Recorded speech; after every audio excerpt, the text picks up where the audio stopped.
नमस्कार, मैं निशा त्वरित खबरें टीके न्यूज से और इस वक्त मैं मौजूद हूँ दुर्ग के ग्राम अंजोरा खा में, जहाँ 24 कुंडलीय राष्ट्रीय शौर्य समृद्धि गायत्री महायज्ञ किया जा रहा है। वहीं आप लोग देख सकते हैं कितने भव्य तरीके से ये आयोजन किया जा रहा है और हमारे साथ वहीं के मीडिया प्रभारी कार्यकर्ता मौजूद है। चलिए इनसे जुड़ते हैं।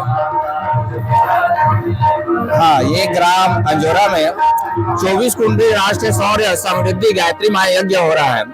यह कार्य 17 दिसंबर से 20 दिसंबर तक चलेगा। शांति कुंज निर्देश के अनुसार से हो रहा है कार्यक्रम। यह सिर्फ हवन ही नहीं है, बल्कि राष्ट्रीय जागरण एवं समाज परिवार व्यक्तित्व निर्माण की कार्यक्रम है।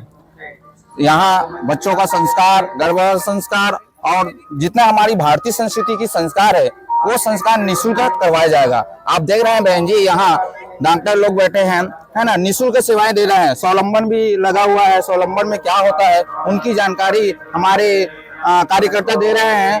और यह कार्यक्रम सामूहिक कार्यक्रम है, कोई व्यक्तिगत इस कार्यक्रम को नहीं करा रहा है। आसपास के गांव वाले लोग इनके खूब सहयोग दिए हैं। कितने गांव मिलकर ये सहयोग इस कार्यक्रम के लिए लगभग 24 गांव से संपर्क किया गया है और 24 गांव से दान दक्षिणा सहयोग का अपेक्षा मांगे गए हैं। कितने वर्षों से ये कार्यक्रम आप लोग के द्वारा यहाँ अंजोरा खा में करवाया जाता है गाँव में? मैं इसके लिए गर्व के साथ कह सकता हूँ कि इस जो कार्यक्रम हो रहा है इस क्षेत्र के लिए पहली बार प्रथम 24 कुंडली गायत्री महायज्ञ हो रहा है। और सौभाग्य की बात है, जिस स्थान पर कार्यक्रम हो रहा है ये गौठान है जी। कहते हैं जहाँ गौ माता रहते हैं वो पवित्र स्थान रहते हैं और देवताओं का वास होते हैं, है ना। तो यहाँ हम बैठकर यज्ञ करते हैं तो अपने आप को एक सौभाग्यशाली माना जाए। बिल्कुल। और आगे आगामी और कितने दिन तक ये यज्ञ रहेगा? आज तो तीसरा दिन है, कलश यात्रा, और दूसरा कल हुआ, कल लास्ट है इसका। आज शाम को दीप यज्ञ कार्यक्रम है। लोगों का दिए हुए दान, है ना, एक मुट्ठी अन्नदान है जो हम लोग दान लेने के बाद यहाँ सिर्फ हवन ही नहीं हो रहा है, लोगों को अन्नदान से दिए गए जो चावल है उसका यहाँ भंडारा रखा है। भंडारा हमारा 11 बजे से प्रारंभ होता है, वो रात्रि 9 बजे तक चलता है। ये अनुदान ये पूरे गांव वाले मिलके आपको अनुदान कर रहे हैं? हाँ, गांव वाले लोग अनुदान किए हैं और इस गांव से साथ साथ आसपास के जितने भी गांव है ना, वो हमको दान दिया गया है और उसी के माध्यम से ये कार्यक्रम हो रहा है।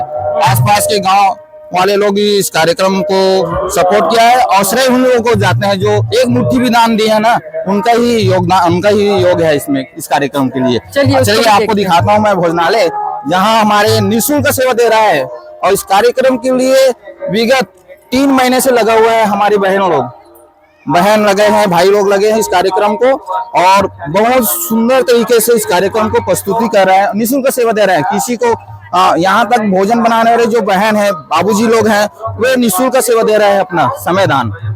आइए आपको ले चलते हैं, दिखाते हैं। वहाँ अनुदान ही पुण्य दान है। जी जी। इसके बाद अपने थाली को लेकर वहाँ नल लगा हुआ है, अपने प्लेट स्वयं धोते हैं। तो यहाँ खाना ही नहीं खाना है, यहाँ बहुत कुछ सीखने को मौका मिलता है कि अपना थाली को स्वयं धोना है ना, जिससे अपना सीखने का मौका मिल जाता है। आप देखिए ना, यहाँ बाबूजी लोग जितने लोग लगे ना, इन लोग निःशुल्क सेवा देते हैं। और इधर पूरे भोजनालय में आइए, हम आपको भोजनालय का प्रभारी है उससे मिलाते हैं। भोजनालय रात्रि 9 बजे तक चालू रहता है ना। देखिए ये बहन लोग जितने लोग काम कर रहे हैं ना, पूरा निःशुल्क सेवा दे रहे हैं, अपना निःशुल्क सेवा। और ये जो भी सब्जी आए हैं, किसी यहाँ बाड़ी से दान से आया है, कोई खरीदे नहीं हम लोग। अच्छा। 1 पैसे से नहीं खरीदे हैं, सब दान दिए हैं इस कार्यक्रम के लिए। बहुत आनंद आता है। बिल्कुल बिल्कुल। जिनका जितना यथाशक्ति अनुसार दिया दान, तो सहयोग हुआ। जी जी। ये कार्यक्रम के लिए ये बूंदी बनाया गया है प्रसाद के लिए। जी बूंदी है, इधर चावल बन रहा है, सब्जी काटने का काम कर रहे हैं और इधर बाबूजी लोग भी लगे हुए हैं। किसी चीज में कोई कमी नहीं होती। हम लोग जितना मंगाते हैं, जितना खपत होता है उससे ज्यादा आके यहाँ पर इकट्ठा हो जाता है। पता नहीं कौन कौन लाके दान भी देते हैं।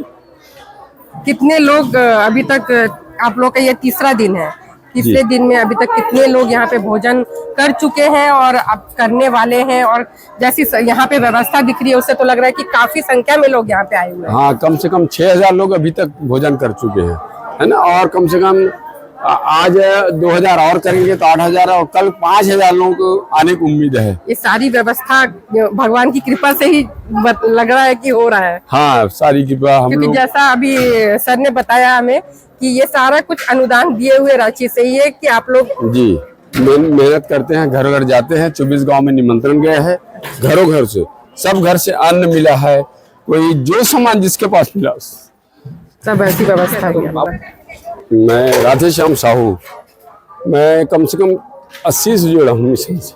अच्छा, 80 से जुड़े हैं आप इस संस्था से। हाँ, मेरी उम्र 70 साल है अभी, और जब से जुड़ा हूँ मेरा परिवार सब सात्विक है। मेरे नाती नातनी जो कॉलेज पढ़ रहे हैं वो लोग भी जुड़ चुके हैं इस मिशन से, और एक ही इसका है, जो गायत्री मिशन से जुड़ गया उसको कोई चीज की कमी नहीं होती। बशर्ते दूध माता जी जो अनुशासन हम लोग को दिया है उसके अनुसार हम चले, ईमानदारी से काम करें, बस हर चीज ईमानदारी से हो।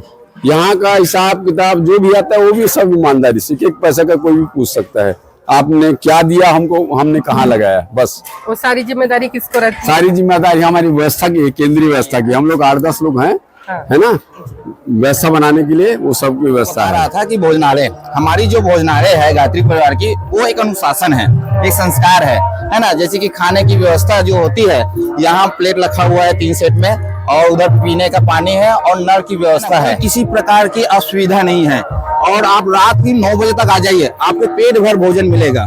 और सबसे बड़ी बात है कि कोई भी खाना खाने बैठा है दीदी लोग, कोई अपने प्लेट में जूठा नहीं छोड़ते हैं, है ना। जिसको जितना खाना उतना हाँ, ही लो। उतना ही लो।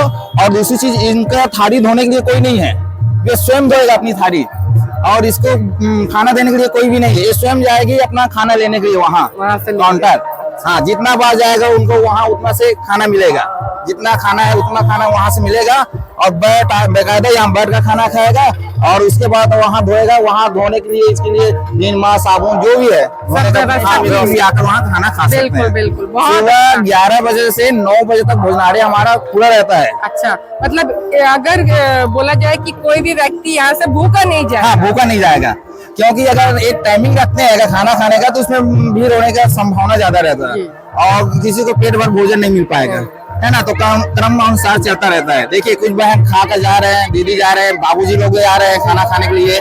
ऐसे हमारी कार्यक्रम जो है सिलसिला चलता रहेगा। आइए, आपको यज्ञ सारा जो है ना, जो 24 का मैं दिखाने का प्रयास करता हूँ। जैसे मैं आपको बता रहा था कि यज्ञ सारा, हमारी जो यज्ञ सारा बना है, ये जो यज्ञ हो रहा है बहन जी, यहाँ गौ माता की गौठान है ना। तो गौठान में बेकायदा हम लोग 24 कुंडी गायत्री महायज्ञ कर रहे हैं। और हाँ, ये देखिए ना, यहाँ जो 24 कुंड बना हुआ है, ये गौ माता का गौठान है, जहाँ हम लोग बैठकर बेकायदा जितने लोग यज्ञ कर रहे हैं, ये पुनीत कार्य है। कहते हैं कि जहाँ गौ माता रहते हैं और उनका वास भगवान का वास रहते हैं। जी, ये है। आचार्य जी लोग आए हैं यज्ञ सारा करवाने के लिए। ये शांति कुंज निर्देश के अनुसार आए हैं, और शांति कुंज की जो टोरी है वो यहाँ पर आए हुए हैं। और बेकायदा सुबह से ही कार्यक्रम प्रारंभ हो जाता है। सुबह योग होता है, योग के बाद अपना यज्ञ का कार्यक्रम होता है, और 2 बजे लंच हो जाता है। उसके बाद 3 बजे इस कार्यक्रम का सत्संग जो कार्यक्रम होता है वो प्रारंभ होता है। जैसे आज दीप यज्ञ कार्यक्रम होगा, तो वो देखने लायक रहेगा दीप यज्ञ। शाम को टाइमिंग क्या है, कब से उसका टाइमिंग जैसे 3 बजे चालू हो जाएगा, है ना। तो शाम को लगभग 6 बजे दीप यज्ञ प्रारंभ हो जाएगा। और सभी गांव वाले अपने घर से दीपक लाएंगे, 5 दीपक बिना जलाए। अच्छा, जैसे कि दिवाली में दीपक जलता है ना, वैसे यहाँ सजा रहेगा दीपक, और आनंदमय हो जाएगा बिल्कुल देखने से। और जैसे हमारे आचार्य लोग जी आए हैं ना, इन लोग पूरे शांति कुंज से आए हुए हैं, और शांति कुंज निर्देश के अनुसार से कार्यक्रम हो रहा है। और कार्यक्रम का नाम ही वैसे राष्ट्रीय शौर्य समृद्धि यज्ञ, उसी को हमें राष्ट्र को जागरण करना है, शौर्य बनाना है, समृद्धि लाना है अपने परिवार में, अपने घर में। इस कार्यक्रम का उद्देश्य व्यक्तित्व निर्माण, परिवार निर्माण और समाज निर्माण और राष्ट्र का निर्माण। जब हम व्यक्तित्व अच्छा बन जाएंगे तो हमें परिवार को भी हम अच्छा बना पाएंगे। हमारा परिवार अच्छा रहेगा तो हमारा समाज अच्छा रहेगा, और समाज अच्छा रहेगा तो राष्ट्रीय अच्छा रहेगा। कहीं ना कहीं देखा जाए कि आज की जनरेशन जो है, आज की युवा पीढ़ी ये सब चीजों में ध्यान नहीं देना चाहती है, तो वो एक बहुत अच्छा आप लोगों की तरफ से। देखिए, हमारे जो गायत्री परिवार के कार्यक्रम है, पंडित राम शर्मा जी का इसका निर्माता है और इसका जो शांति कुंज निर्देश के अनुसार से कार्यक्रम चलता है ना। युवाओं के लिए आप बोले युवा इस क्षेत्र में आकर्षित नहीं करता है, उसके लिए भी अध्यात्म तरीके से बताया जाता है ना। बाकी अपना देव संस्कृति विश्वविद्यालय है, वहां भी इस संबंध में है ना युवाओं को आकर्षित किया जाता है। और देखा जाए तो आज पूरे छत्तीसगढ़ में जहां भी देखिए आप 51 कुंडी है, 108 कुंडी है, आपका बालोद में भी 108 कुंडी गायत्री माँ यज्ञ हुआ है, वहां भी निःशुल्क शादी विवाह हुआ, आदर्श विवाह हुआ है ना। तो कहीं ना कहीं समाज को जागृत का प्रयास करता है और आज देखा जाता है युवा ज्यादा आकर्षित हो रहा है धर्म क्षेत्र में। हमारे भारत पहले अब बदलने वाले हैं, जगत गुरु बनने वाले हैं। दीपक लाने की बात है तो स्थानीय गाँव वाले लोग बिना जलाए अपने थाली सजाकर यहाँ दीपक लाएंगे और हमारे कार्यकर्ता लोग इस यज्ञशाला में दीपक सजाएंगे और शाम को दीप यज्ञ होगा। अपना एक बार नाम और परिचय बताइए। मेरा नाम महेश कुमार विचंदन है और मैं इस कार्यक्रम का एक छोटा कार्यकर्ता हूँ, है ना। तो जैसा कि आप लोगों ने सुना महेश जी को, उन्होंने कितने भव्य तरीके से ये कार्यक्रम के बारे में हमें जानकारी दी और 24 कुंडलीय राष्ट्रीय शौर्य समृद्धि गायत्री मंच जो इस गांव में हो रहा है, आप लोग उसको देख ही सकते हैं कितने अच्छे से इसकी सजावट साज सज्जा की गई है। और कहीं ना कहीं इस गांव के स्थानीय लोग मिलके और यहाँ के गांव सारे 24 गांव मिलके यहाँ का आज दीप प्रज्वलन होगा और पूरा गांव आप देखेंगे कि पूरा गांव ऐसे भव्य तरीके से जगमगाएगा। तो त्वरित खबरें ग्राउंड जीरो से मैं निशा विश्वास, धन्यवाद।